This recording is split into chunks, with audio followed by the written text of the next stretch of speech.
I finally got my first PSA submission back. Was it a hit or a miss?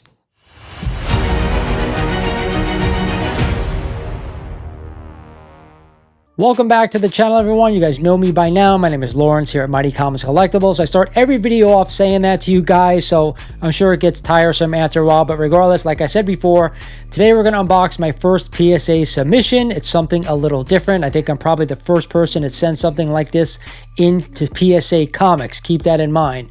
But regardless, I'm going to give you my take on the slab, the label, the whole process. I think that it got delivered to them on August 3rd and got sent back to me last week. Today is October 9th as I'm recording this video. Took me a little bit to actually have the time to sit down and film this one, but either way, I'm going to give you my take on everything and where we go from here. But with that said, I want to remind you guys, if you're not a current sub of the channel, you guys are missing out on videos like this and all the other stuff I put out here on YouTube, so make sure you're subbed up and do me a solid if you can. Smash that like button for me. It does help the channel out. Now, with that said, let's get into this PSA unboxing.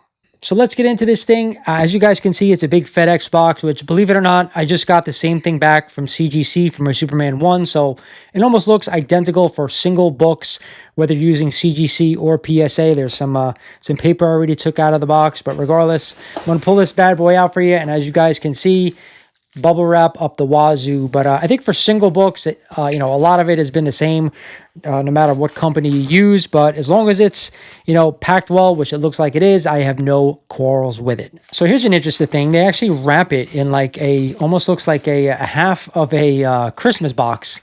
Like a box you're going to put a shirt in or some clothes in during Christmas when you're going to open gifts, which I think that's a little bit weird. But hey, a little bit of extra protection never hurt anybody, so that's a cool thing.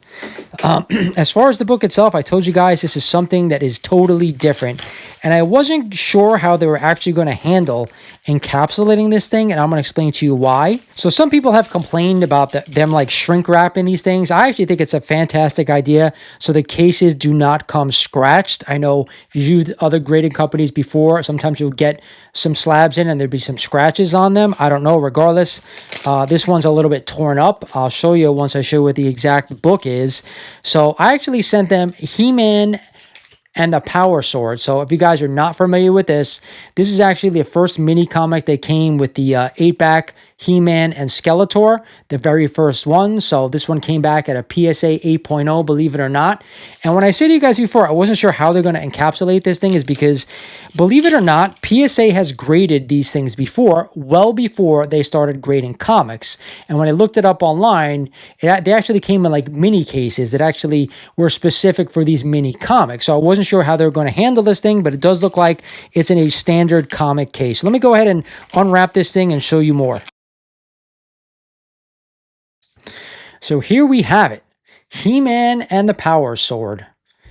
Really, really cool. So just like CGC, they have this thing kind of suspended in midair, believe it or not, okay?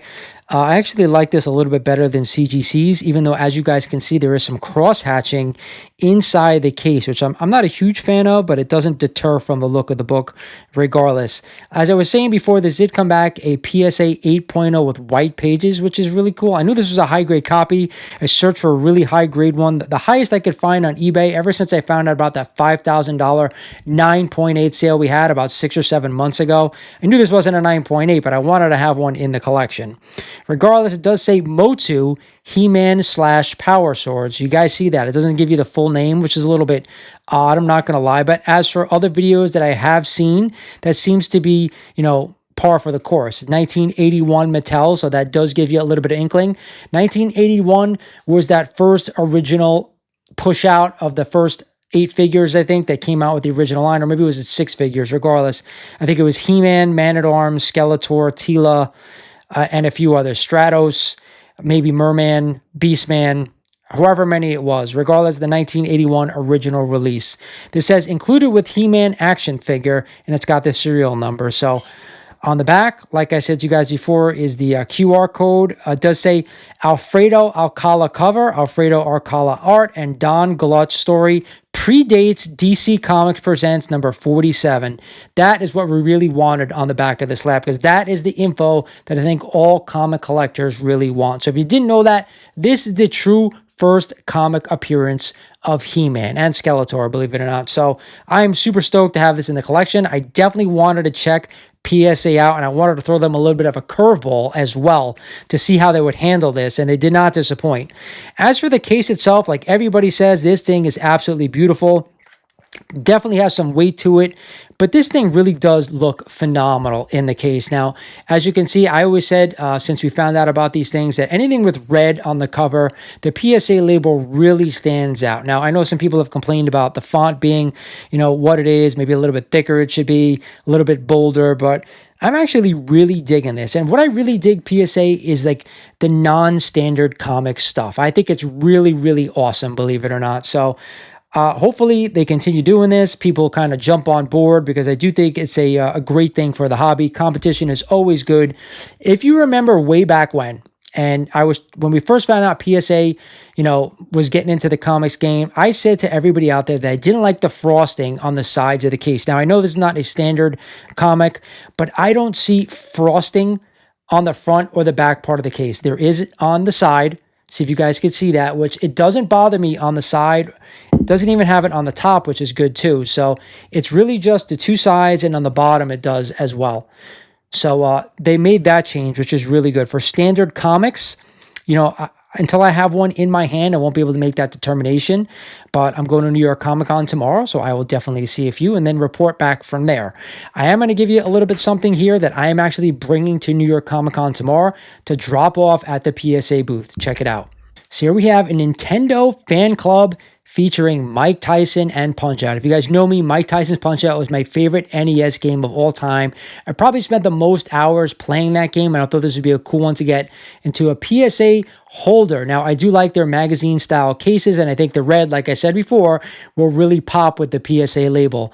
The people I bought this from actually said this was an 8.0, as it is a really nice-looking copy of this book. I'm a big Tyson fan, big NES fan, so I thought this would be a fun thing to have in a nice PSA slab.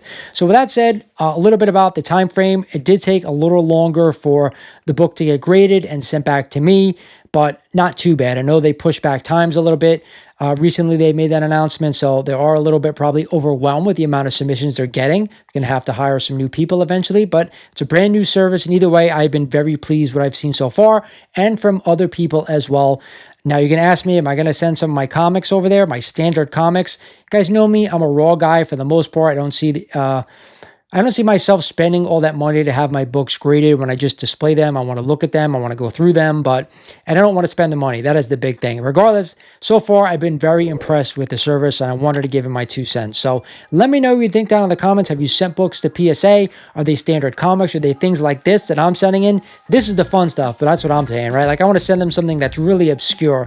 I can't wait to get this Tyson book back to see what it looks like in the magazine holder. Either way, I want to hear from everybody out there. Let me know what you think. Like always, this is Lawrence over at Mighty Comics Collectibles saying thank you for watching, happy collecting, and I'll talk to you guys soon.